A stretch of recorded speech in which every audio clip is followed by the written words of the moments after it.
Head মানে কি? মাথা। নোজ মানে? নাক। আই মানে? চোখ। মাউথ মানে? মুখ। লিপ মানে?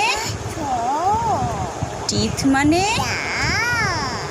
টাং মানে? জিভ। হেয়ার মানে? চুল। ইয়ার মানে? কান। হ্যান্ড মানে? হাত। লেগ মানে? পা। চেস্ট মানে?